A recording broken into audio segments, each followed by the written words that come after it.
Good morning, ladies and gentlemen. Raj, thank you very much for those kind words. And I would like to welcome all of you to this first, what I'll call technical session of GCARD2. Apparently, the subject that I am going to discuss with you this morning is GFA and the GCARD, transforming agricultural research for development. And I would like to start by saying that GFA, GCARDs put the farmers at the center of innovation. I believe that whatever we do, all of us, our research, our development efforts are geared towards improving the well-being of the farmers. And I think that the farmers should be empowered, to play their role in agricultural research for development. I think that we should do business unusual and talk to the farmers. Think with the farmers, not think for the farmers. And in that regards, consultation and discussions with the farmers will enable us to determine how we can increase food and nutrition security in the world and improve farmers' income. I think it is very important that we should empower the farmers, and to empower them, we need to discuss with them to determine their needs so that those needs are met. We need to also discuss with them to sustainably manage their environment and to make sure that we give them innovations that would meet their challenges. I think this is the key objective of us. And I would like to underline again that it's not a question of thinking for the farmers these days. It's a question of thinking with them, get their views, and always upheld their views. Now, I would also like to talk about knowledge a little bit, knowledge for all. We believe in GFA that all knowledge has value, and we value scientific knowledge, knowledge that comes out of scientific process. And scientific knowledge, we believe, is reductionist, trusted, validated by experimental methods. But we also value indigenous knowledge, which we believe is holistic, trusted, validated by experience. We need to combine this knowledge if we should promote sustainable development. We must value and capitalize on this knowledge. The Global Forum for Agricultural Research, GFA, is a mechanism that brings together all the key players in agricultural research for development. GFA, therefore, is a multi-stakeholder catalyst for action for advocacy for change, and action for transforming institutions for the future. GFA would like to see evolution and reform of our agricultural institutions and services with a view to strengthening the key providers, research, extension, education, and most particularly, empowerment of the farmers, male farmers, female farmers, the youths, so that their voices will be heard in agricultural research for development. It's an action for global collective partnerships and also action for sharing knowledge to all. And I believe that policy institutions recognize this very vital role of GFA. And this is why the G8 in their 2009 L'Aquila Declaration states, and I quote, "We support the fundamental reform processes on the way in the global agricultural research system through the Global Forum on Agricultural Research." this is a strong support for the role of GIFA in global agricultural research for development. The CG is a key player in agricultural research for development. And we all are aware that the CG has gone through a reform which we at GIFA hailed as very good, and a reform that we believe it's now working very well for all of us, for global agricultural research for development. And you can see on the screen, I'm not going to read it, the new vision of the CG and the 4 key system level outcomes of the CG. These are very important results that all of us would like to achieve, including we that are at GIFA. And so after talking about GIFA and the CGIAR, why the GCARD? Why do we have to come up with this new structure, the GCARD? We had to do that because the CG reform recognized that there is a gap, there is a yield gap that we need to close, whether it's gap between yields obtained from research and actually from the field, or whether it's gap in one region compared to other regions of the world. We have to increase yield and productivity, across the board, across the world. And we also recognize that the work that we undertake and the product of that work, whether it's knowledge or innovation, we recognize that there's a gap, that knowledge and innovation must fit within the needs of the poor, must be pro-poor. And again, the international public goods must fit with national processes, with national needs. And if we are able to do that, to make sure that we come up with innovations that would result to increase developmental impact, I think that is what we all are craving for. Improve the well-being of the farmers, improve food security, and reduce poverty. So the GCARD evolution is a combination of the CG Annual General Assembly and the GIFA triennial meetings. And so it's a combination of the two, good aspects of the two. For example, GIFA is there to catalyze partnerships for action among all those generating, accessing, adopting, using agricultural knowledge and technologies. CG reform and the strategic results framework is of an international agricultural research system that will promote partnership, consultation, synergies, and accountability. Putting these two together to give GCARD for an outcome-focused process for transforming and strengthening agricultural innovation systems around the world. So this is how we came about with the GCARD. And going back to 2010, the first GCARD meeting, which was wonderfully hosted by France in Montpellier in March 2010, we put everything that all of these entities are doing, the CG, the wider global agricultural research system, all into one basket, into one funnel, whether it is the CG priority or the priorities of the regional fora, and I'm talking of 7 regions of the world. We took time to go through various stages of consultations, electronic consultation, face-to-face meetings, to come up with key priorities for each region. And at the end of the day, the CG also came up with its CG's strategy and results framework.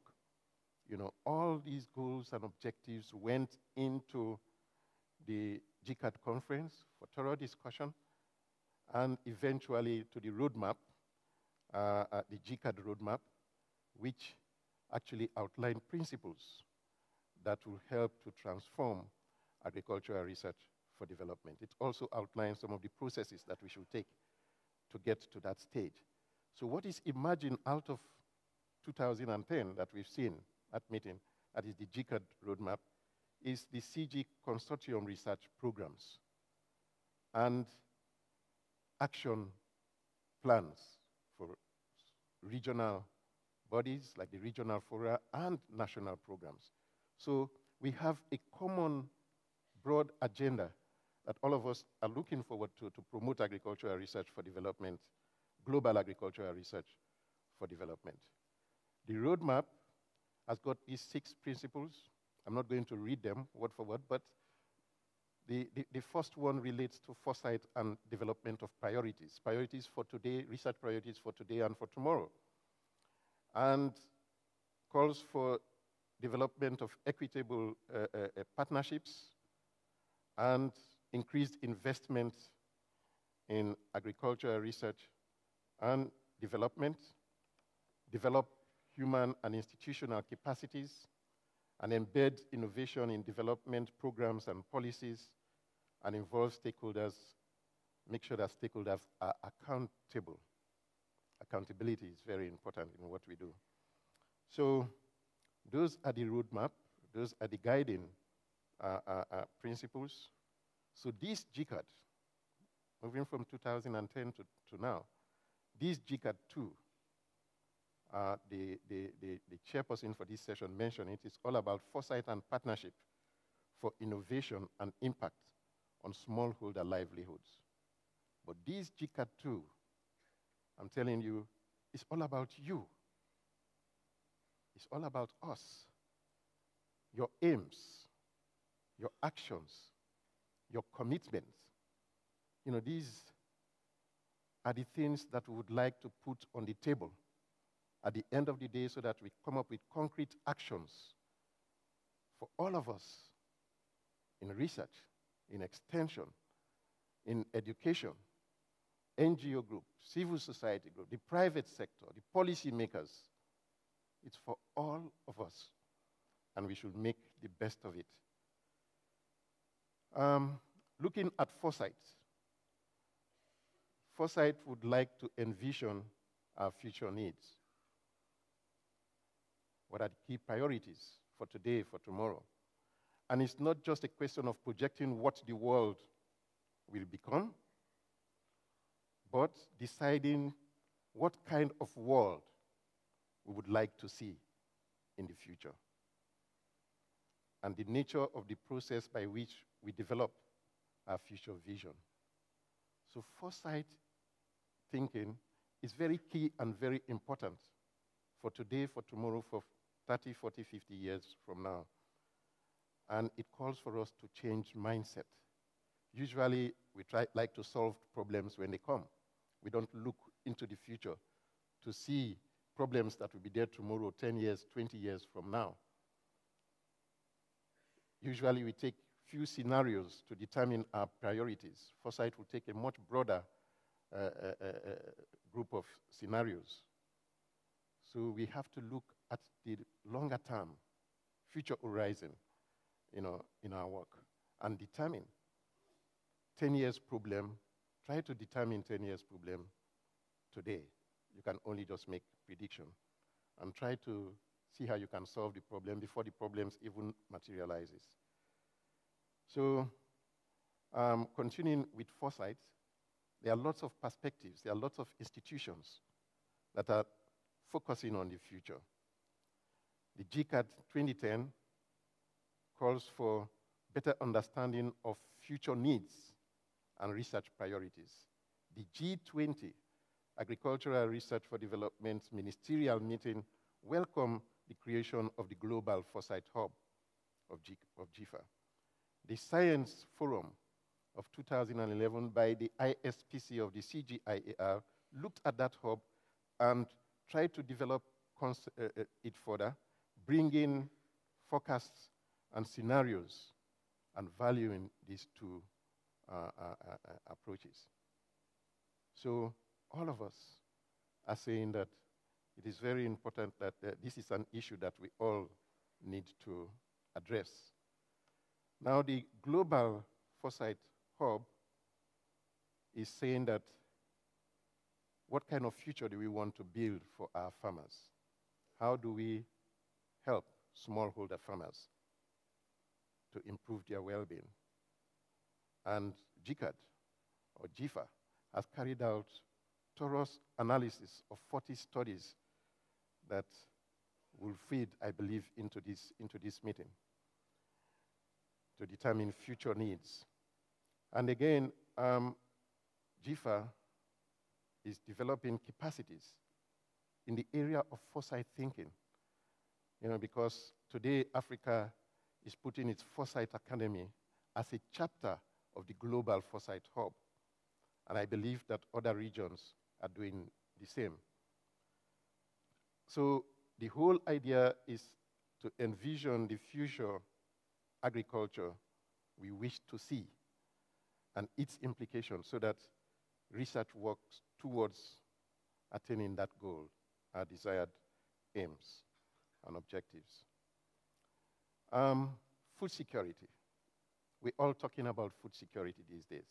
And we are all what we do is aimed at improving food security. The CRPs, the GCARD process, are supporting development of the jigsaw puzzle of actions required between innovations and impact. GFA is trying to mobilize partners, you know, so that they can look at these particular aspects very closely. And there are a lot of practical accountability to smallholder farmers in these areas.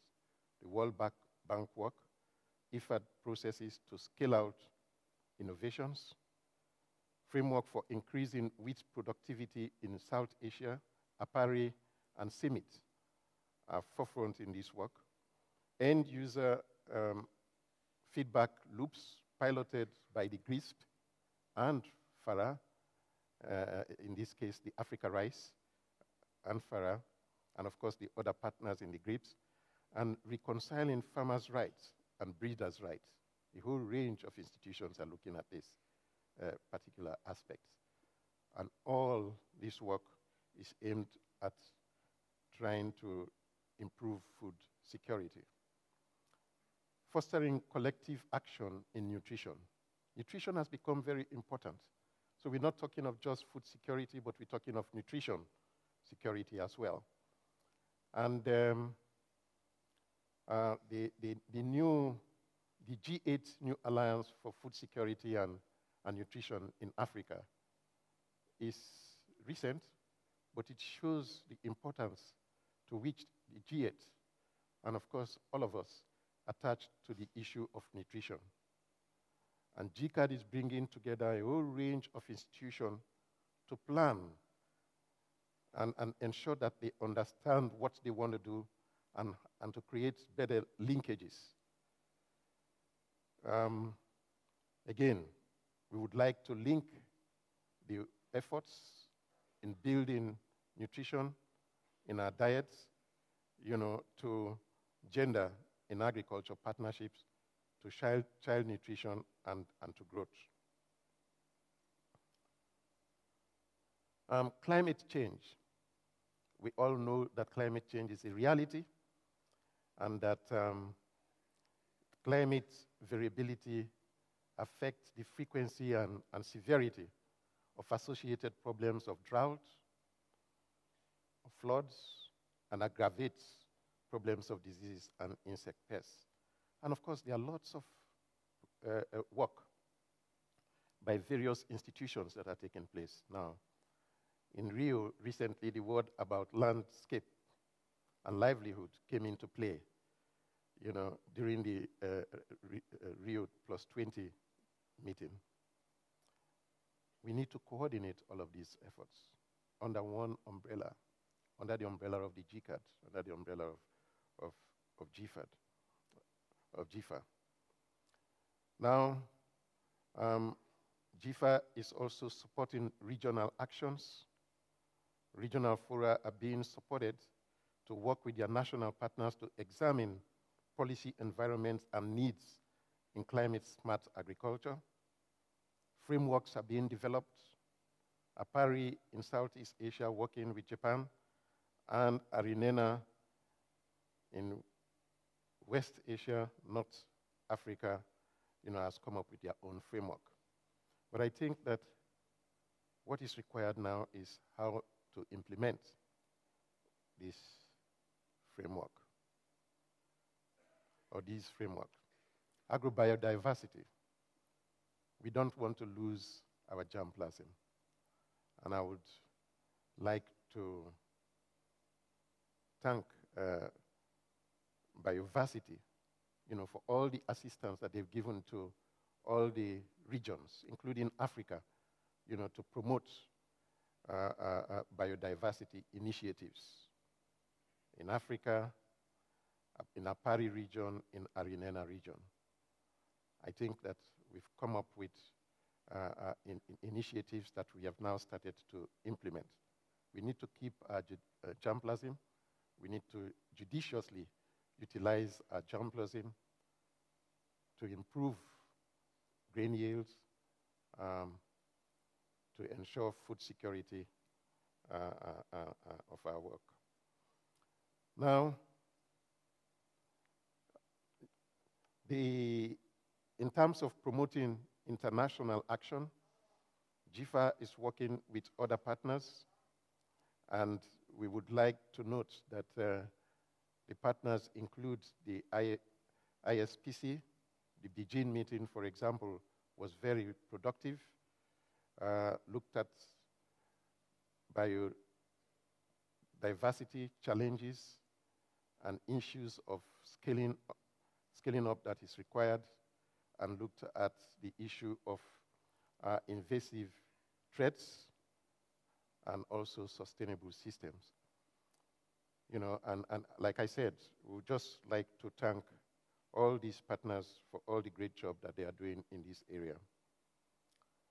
Now, in terms of partnership in action, the landscape that we talked about, this new term, it's important because it focuses on landscape-based approaches and system resilience, calling for integrating land and water management, forests, fisheries, and alternative resource uses, such as biofuel. And there are a number of institutions under the GCARD that are also working in this area. The CRPs on forest and trees and water and land, and farmers and research are coming together to promote conservation agriculture in South Asia and Latin America, and APARI and Foragro are seriously involved in these efforts. And again, CTA is working on better water management and governance. So all this work are also taking place under the GCARD. Livelihood-based approaches. Here, we welcome new CRPs that focus on collective action, on system-based approaches. The CG supported the Sub-Saharan Africa Challenge program on innovation platform. And today, we have a number of such collaboration: Brazil, Africa, Brazil, Caribbean marketplace for food security, Proninova and local innovation, and the European IFAD and PIPAD. These are collaborative activities that promote actions and help to build synergies in the way that we undertake our work. So you could see South-South, South-North collaboration there. And again, linking smallholder farmers to markets. This is an effort that GIFA has promoted for many years, but it is actually gaining momentum. And even farmers' organizations are coming up with their own programs, and GIFA is taking record of the development that is taking place, and documenting such success stories and sharing these success stories with partners. But I think that it is very important that even if you are a subsistence farmer, you should improve your income. And to improve your income, you need to link your production, to market. And this is the entire efforts in these regards. Building concerted action on gender in agriculture through GFA mechanism. You will see the entire, I'm not going to read that, but you will see the entire effort that is being put in this area. At all the regions, we've embraced gender equity as part of our work. I mean the regional fora, and of course the CGIAR as well. And this is showing the Global Conference on Women in Agriculture, a meeting held in Delhi. And thanks to the chairman of this session, Raj Paroda, for organizing this meeting. It was a wonderful meeting, bringing together all these partners. It's one of the first meetings where the number of women is like 2 to 1 compared to men. It was really very good. And we discussed key issues, and what stems out of that meeting is the GAP process that we are now promoting. I will not go into all of these. I just single out what is being done in the APARI region on gender, but I guess that you probably may have read 1 or 2 of those initiatives that we're trying to demonstrate there. Now, the GCARD 2010 calls for a better system to track agricultural research for development investment. And in fact, the CG Center ASTI program was supported by GFA to establish a global baseline working with the regional fora.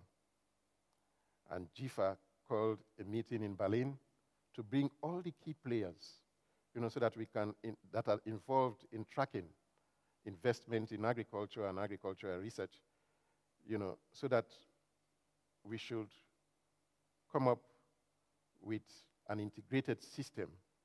And I believe that that system is being developed now. And today, some regions, some countries have come up with some analysis of investment in their countries, Uruguay, and the CG analysis undertaken by the ISPC is available. The challenge that we face is that most of the work have been restricted to productivity. We need to expand to environmental value, and we also need to cover the gap in relation to support to advisory services and to the private sector.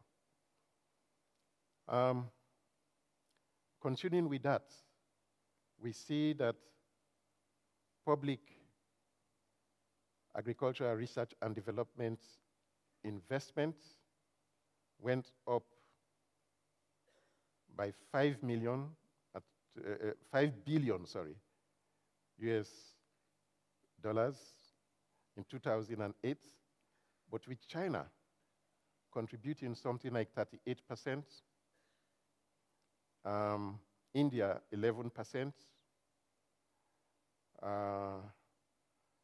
again, Nigeria, Japan, and Argentina 4%. Of course, the developed world had countries have much higher, some high values there, as you can see for the United States, 10%. Continuing with this, looking at public agricultural research and development spending, again, you see that 51% is from the developed world.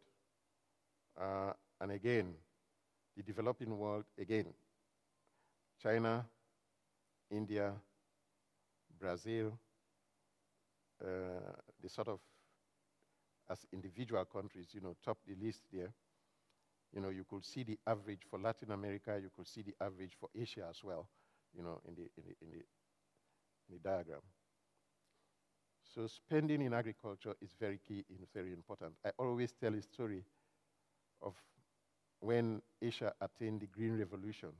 And soon after that, you look at spending in agriculture going up. And then you see household income going up. And then you see poverty and hunger going down. You know, so every region, every country, including African countries, where expenditure in agriculture is very small, you know, should make efforts, you know, to increase their investment in agriculture. Now, interregional capacity development and partnerships. We've seen the Africa-Europe partnership around the PAPAD, the Platform for Africa-European Partnership in Agricultural Research for Development. And thanks to the EC for supporting this program. Now we have very strong links with European countries in Africa. There are other such partnerships, INEAS, Ibero in the Americas, and then Eurasia Center for Food Security, Central Asia. And now we have a new major player, the G20 Max meeting of agricultural chief scientists is coming up with a number of platforms where partners would work together in key areas. The FAO Tropical Agriculture Platform is one of them, and you see two other platforms that I have mentioned on the screen. So, in effect, we realize the need to come together to address mutually accepted thematic areas. Capacities, connecting people and networks through GIFA and GCARD. We are promoting some groups.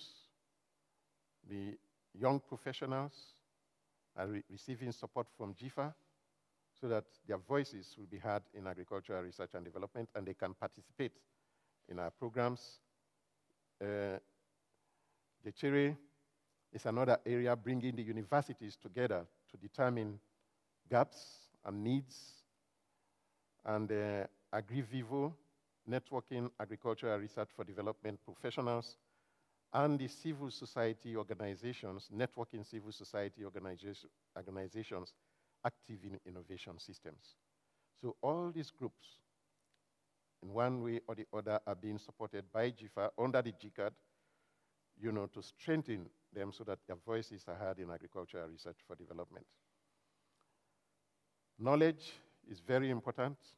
It's one of my first slides, so I personally attach quite a lot of importance to this, that we need to build knowledge. It's not just passing the information, but using the information to build knowledge across the board, including knowledge of the farmers. And again, this is another area where I think that GIFA is working very closely with key institutions, including the GCARD program, you know, to promote knowledge in the world.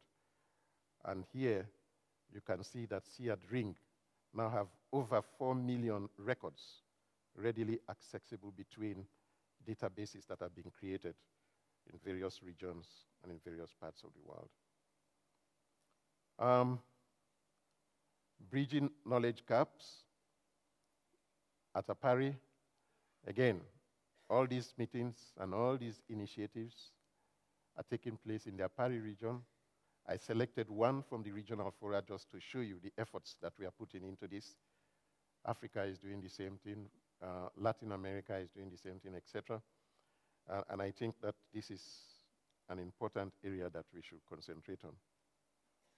The new role of extension, GIFRAS. Again, GIFA promoted, working with other colleagues, the FAO and others, promoted the creation of GIFRAS. And today, through the effort of GIFRAS, we've seen new advisory services sprang up from a number of regions or are being strengthened. And one that I could mention is the one that is close to me, and that is AFAS, the African Forum for Agricultural Advisory Services that is functioning in Africa. And I think that we should work research should work very closely with extension and education. And so it's very important that all of us should be strengthened to be able to play our role. Better linking research into development policies and commitments. Research appeared in only 4 of 24 poverty reduction strategies produced by countries in Africa. But that is changing. This was in 2004.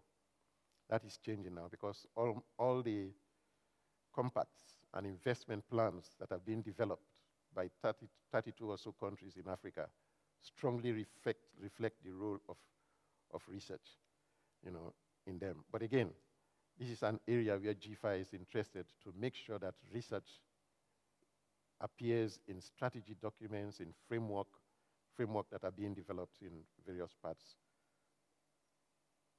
various institutions of the world. Protracted crisis. There are countries that have faced protracted crisis that we tend to forget about. During the period of crisis, maybe the infrastructure for agriculture has been badly damaged. Manpower has been significantly reduced because the young professionals have to go elsewhere to look for green pastures. And so GFA is trying to revive these countries to get them to play active role in agricultural research for development. And today, the number of countries in this category has gone up to something like 22. For many years, it used to be 4 or 5. 17 of those countries are in Africa. And so this is why we targeted Africa for this first meeting that was held in Kigali that saw the creation of the Kigali movement, trying to see how we can help these countries to go back into meaningful agricultural research, meaningful agricultural programs. And I am happy that the FAO and other bodies have also aligned to this particular program to see how we can help these countries. My last slide, ladies and gentlemen, and this is where we are today, where we are now. In the last 2 years, GFA has catalyzed many actions, delivering to the GCARD Roadmap principles. All these issues that I've mentioned are progress that we have made in the last 2 years, and I think you'll agree with me that it is tremendous efforts. And GFA, working with partners, with the CGIAR and all of you, has made that progress. The CG reform provides a change. And I would say a big change, because we've seen significant improvements in building partnership, in creating synergies, in putting together joint efforts. So this has created an enabling environment for collaboration and wider reform, because the rest of the world cannot see the CG reforming and they stay put. They have to reform as well. So the reform is all over and is taking place, and I think the CG serves as this catalyst for this. And this is what the GCARD has brought to all of us. This is what that meeting, I believe it was in Maputo, I've forgotten the date now, but it was in Maputo when the business session of the CGIAR decided that we should go into reform and we should create the GCARD. I believe that it is working, and I believe it's working very well. And I believe also that research is essential, but not itself sufficient to deliver the impact. I believe we all recognize that. Achieving impact requires our continued efforts together and commitment to practical actions. So all of us must come together to create that impact. Even if the CG says we are going that far as the development is concerned, working together, GFA and other institutions can take it to create the necessary impact. necessary development impact, value for money, like we always say. GCARD 2012 is your, I'm told that I should, oh yeah, GCARD 2012 is your opportunity to set out your own commitments. So please, let all of us be active in contributing to the discussion, in making sure that your aims, your goals are reflected in the concrete actions that is going to come out of this meeting. The time for action is today. The time for action is now, not tomorrow. Thank you very much for your patience, ladies and gentlemen.